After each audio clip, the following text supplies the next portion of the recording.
رسالت نعرہ رسالت نعرہ حیدری نعرہ حیدری حسینیت حسینیت یزیدیت یزیدیت صلوات پڑھو بابا دی بلند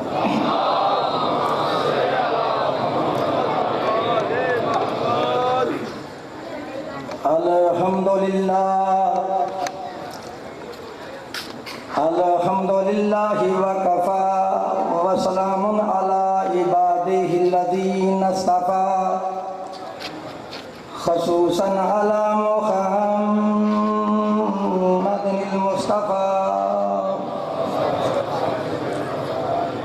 وعلى اہل بیتہ الطیبین الطاہرین الشرفاء اما بعد فقد قال اللہ تبارک و تعالی فی محکم کتابہ المجید و خطابہ الحمید وقولہ الحق وہو اصدق الصادقین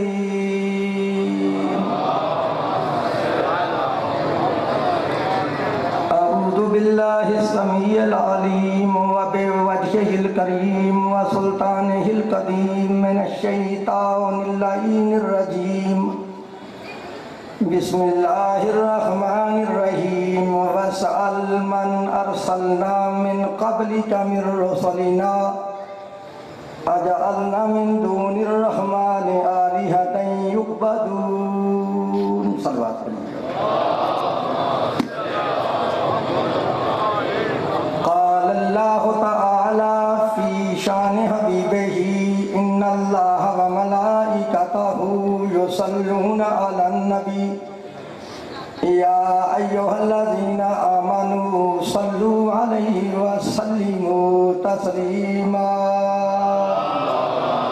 اللہم صلی علی محمد وآل محمد رب اشرح لی صدری ویسر لی امری واحلل عقدۃ من لسانی یفقہوا قولی اللہم ربی زدنی علما صلوات علیہ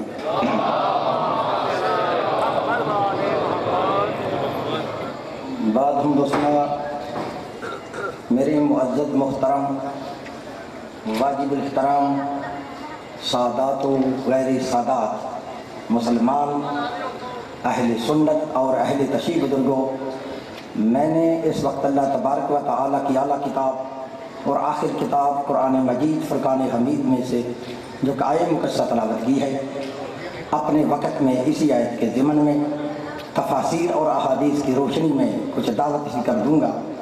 دعا کرو کہ اللہ تبارک و تعالیٰ ہم تمام مسلمانوں کو اس قرآن پاک کے صحیح پڑھنے اور اس کے صحیح سمجھنے اور اس پر صحیح معنوں میں عمل کرنے کی توفیق عطا فرمائے۔ میں ایسا مولوی نہیں ہوں تو ایک بات سیالکوٹ سے کروں اور دوسری بیٹھ لاہور چلا جاؤں۔ میرے عشرہ محرم کی مجالس کا جو موضوع ہے وہ موضوع یہ ہے کہ بانگ دغل ہے۔ اس چوک میں کھڑے ہو کے یہ چیلنج کر رہا ہوں کہ جو لوگ ہم شیعوں پہ اعتراض کرتے ہیں کہ شیعہ حضرات کلمے کے اندر علی ولی اللہ اپنی طرف سے پڑھتے ہیں، یہ شرک ہے یا یہ بدعت ہے یا یہ کفر ہے۔ میں اپنے بھائیوں کو سمجھانا یہ چاہتا ہوں کہ نہ علی ولی اللہ شرک ہے، نہ علی ولی اللہ کفر ہے، نہ علی ولی اللہ بدعت ہے، بلکہ آؤ میں تمہیں سمجھاؤں کہ قرآن میں اور نبی کے فرمان میں علی ولی اللہ کا مقام کیا ہے۔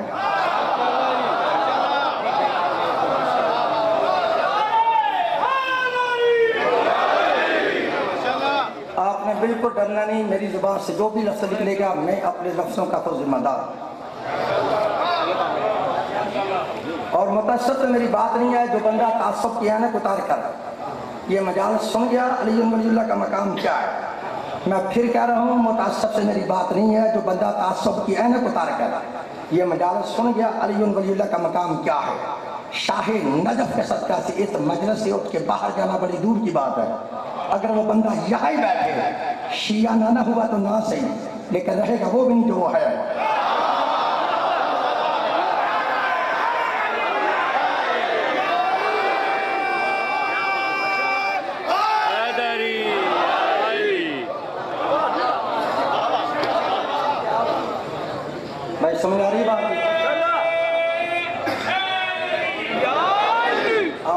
دیکھنا پوری توجہ سے مجھے دیکھنا، کسی کو سمجھ بھی آنے دے میں نے کیا کہنا ہے، سمجھائی جی؟ لوگ بندے اصل میں بار بار میری داڑھی کی طرف دیکھ رہے ہیں کہ یہ داڑھی اتنی لمبی ہے اور ممبر شیعوں کا ہے، اس داڑھی کا ممبر کا جوڑ نہیں ہوتا، تو میری یہ داڑھی تمہیں نظر آ رہی ہے نا، یہ داڑھی ثابت کر رہی ہے آپ بڑے خوش قسمت ہیں کہ آپ کو یہ پلی پلائی داڑھی مل گئی ہے۔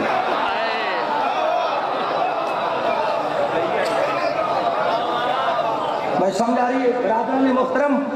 میری یہ داڑھی ثابت کر رہی ہے میں کوئی نسلی شیعہ نہیں، میں نے تعلیم حاصل کی ہے دیوبندی کے درس میں، دورہ حدیث کیا ہے دیوبندی کے درس میں، دورہ تفسیر کیا ہے دیوبندی کے درس میں، کسی مولوی کے کہنے پہ میں شیعہ نہیں ہوا، میں نے ہر مسلک کی کتابیں پڑھی ہیں، بریلویت کی پڑھی ہیں، وہابیت کی پڑھی ہیں، شیعت کی پڑھی ہیں، مرزائیت کی پڑھی ہیں، اور پوری ریسرچ کرنے کے بعد آج پہ میرا یہ دل چاہتا ہے میں تمہیں وہ مسئلہ سناؤں کہ جس مسئلے میں مجھے مجبور کر دیا کہ مذہب شیعہ حق ہے۔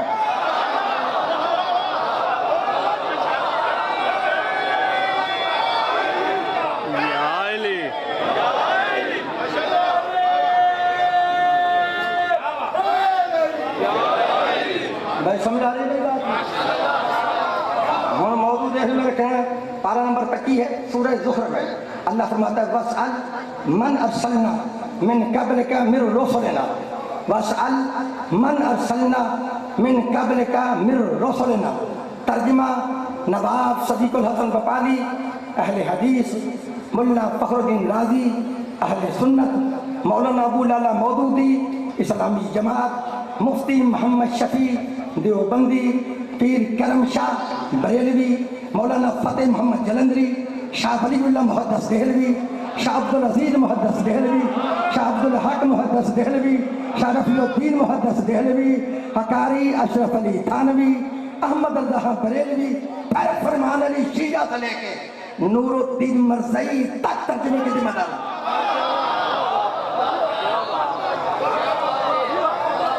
اگر کوئی مائی گلان کہے اس نے آیت کا ترجمہ غلط کیا ہے، مجھے دنیا کی جس عدالت میں گئی بلاؤ میری سراہ ماؤ۔ اگر ہے ترجمہ صحیح تو سن، اللہ فرما رہے وَاسْأَلْ مَنْ أَرْسَلْنَا مِنْ قَبْلِكَ مِنْ رُسُلِنَا، اے میرے محمد پوچھ لے ان رسولوں سے، اے میرے محمد پوچھ لے ان رسولوں سے جو تجھ سے پہلے گزرے ہیں، جو تجھ سے پہلے گزر گئے ہیں۔ سیالکوٹ کی زبان میں جو گزر گیا نا کہتے ہیں بندہ ہی کہہ ہو گیا ہے، یہ بندہ ہی مر گیا ہے، سمجھ آ رہی؟ اب اللہ کہہ رہے اے میرے حبیب پوچھ لے ان رسولوں سے جو تجھ سے پہلے گزر گئے ہیں، جبکہ پوچھنے کا کلیہ قاعدہ قانون اصول یہ ہے کہ پوچھا اس سے جاتا ہے جو سامنے موجود ہو۔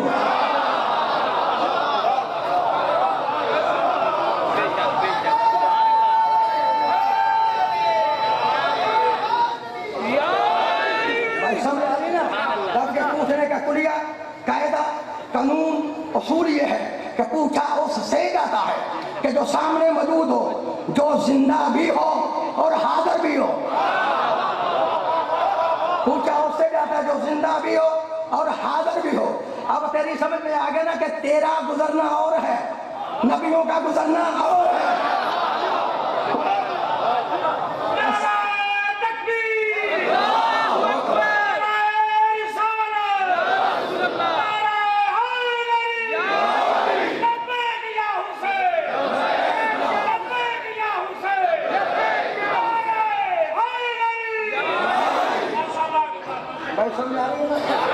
اگر آپ اس آیت کو نہیں سمجھ سکے مجھے کوئی دکھ نہیں ہوا، ان کتابوں کے اندر لکھا ہے اس آیت یہ وہ آیت ہے جس نے بڑے بڑے پہلوانوں کو پریشان کر دیا تھا، ان پہلوانوں کا جن کا دعویٰ تھا نا حسبنا کتاب اللہ،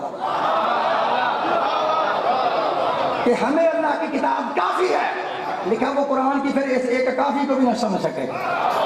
کہاں ہے؟ تیرے میرے مولا علی کے پاس آئے، آ کے کہتے یا علی ہمیں اس آیت نے پریشان کیا ہے۔ مولا فرماتا ہے کس آیت نے؟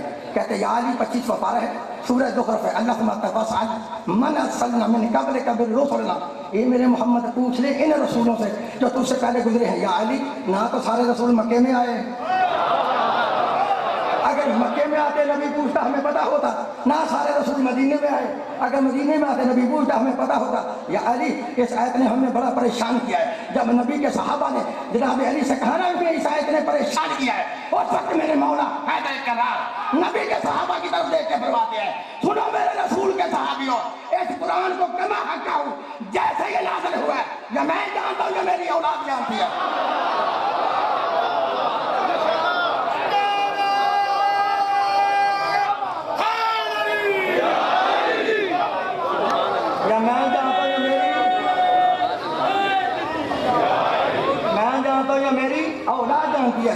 اچھا یا علی آپ پھر بتائیں، ہمیں نہیں پتا، آپ بتائیں اس آیت کو اللہ نے کیوں نازل کیا؟ اللہ کہتا ہے پوچھ لے ان رسولوں سے، کیا نبی نے پوچھا؟ اگر پوچھا تو نبیوں نے کیا جواب دیا؟ مولا فرماتے ہیں اے میرے رسول کے ساتھیوں جا بتا دو اس آیت کے شان نزول کو نہ دیکھا جائے، اللہ نے اس آیت کو نازل کس جگہ پہ کیا تھا؟ اس وقت ہم پتہ ہی نہیں جا سکتا اللہ نے کیوں فرمایا اے رسول پوچھ لے ان رسولوں سے۔ اچھا یا علی پھر آپ بتائیں اس آیت کو اللہ نے کہاں نازل کیا؟ مولا فرماتے ہیں سنو، نہ اس آیت کو اللہ نے مکے میں نازل کیا، نہ اس آیت کو اللہ نے مدینے میں نازل کیا، بلکہ اس زمین پہ نازل کیا ہی نہیں۔ یعنی پھر کس جگہ پہ نازل کیا؟ مولا فرماتا ہے قرآن گواہ ہے، آواز خالقہ کیا سبحان الذی اسریٰ بعبدہ لیلا من المسجد الحرام الی المسجد الاقصی، کہ پاک ہے وہ ذات جو لے گئی اپنے عبد کو، جو لے گئی اپنے بندے کو واسطے سیر کے راتوں رات مسجد حرام سے لے کے مسجد اقصی تک۔ اچھا یا علی پھر کیا ہوا؟ مولا فرماتا ہے جب شب معراج اللہ کے رسول بیت المعمور کے اندر پہنچے، یہ بیت المعمور فرشتوں کا کعبہ ہے، بیت اللہ انسانوں کا کعبہ ہے بالکل اوپر، نیچے بیت اللہ، اوپر بیت المعمور ہے۔ میرے مولا فرماتا ہے جب اللہ کے نبی شب معراج بیت المعمور کے اندر پہنچے، آپ کے پہنچنے سے پہلے آدم وہاں موجود، نوح وہاں موجود، حضرت ابراہیم وہاں موجود، حضرت اسماعیل وہاں موجود، تمام نبی میرے نبی کے انتظار میں تشریف فرما تھے۔ ادھر میرے محمد نے جب بیت المعمور کے اندر قدم رکھے، سارے نبی تعظیم کے لیے کھڑے ہو گئے۔ ان کو بات کی سمجھ آ رہی نا؟ میرے رسول کے مقام کا پتہ چلا، میرا رسول آئے، تمام نبیوں کو رسول کی تعظیم کے لیے کھڑا ہونا پڑتا ہے۔ اگر کوئی نبی تعظیم کے لیے کھڑا نہ ہو تو نبی نبی نہیں رہتا۔ اب اندازہ کرو نا، ہمارا نبی وہ ہے کہ اگر وہ آئے سارے نبی بیٹھے ہو تو تمام نبیوں کو تعظیم کے لیے کھڑا ہونا پڑتا ہے، ٹھیک ہے؟ نبی آئے تو نبیوں کو تعظیم کے لیے کھڑا ہونا پڑتا ہے۔ جس نبی کی تعظیم کے لیے سارے نبیوں کو کھڑا ہونا پڑتا ہے، وہ نبی جب فاطمہ آئے،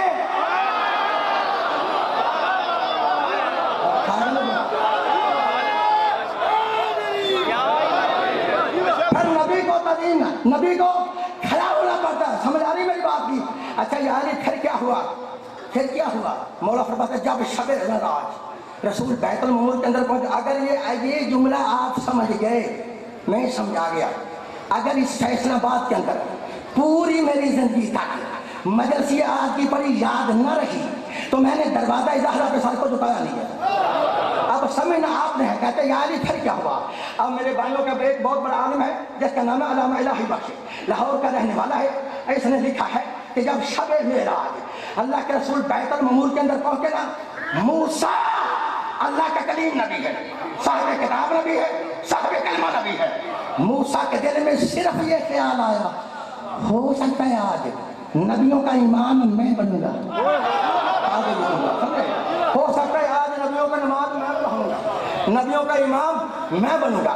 لیکن موسیٰ کے دل میں خیال آنا تھا امامت کا، وہ بھی میرے محمد کے ہوتے ہوئے، ادھر خیال آیا، علامہ صاحب لکھتے ہیں اللہ کو برداشت نہ ہوا۔ اب یہ جملہ آگے سمجھ گئے، میں سمجھا گیا تو مجلس ختم ہو جائے گی۔ لیکن موسیٰ کے دل میں خیال آیا کہ ہو سکتا ہے آج نبیوں کا نماز میں پڑھوں گا، نبیوں کا امام میں بنوں گا، لیکن اللہ کو برداشت نہ ہوا، اللہ کو برداشت نہ ہوا۔ تو پھر لکھ لو جہاں تک میری آواز جا رہی ہے، قاری صحابت پھر اپنی عادت کے مطابق مشرق سے لے کے مغرب تک ہے، شمال سے لے کے جنوب تک ہے، آج سے لے کے قیامت تک ہے، پاکستان سے لے کے سعودی عرب تک ہے، وہاں پر اوپری سے لے کر امام کعبہ تک چیلنج کر رہا ہے۔ پھر تجھے سمجھ آنا چاہیے، اور جو اللہ کسی موسیٰ جیسے نبی کو برداشت نہیں کرتا، محمد کے آگے کراؤ، ارے وہ اللہ کسی رضی اللہ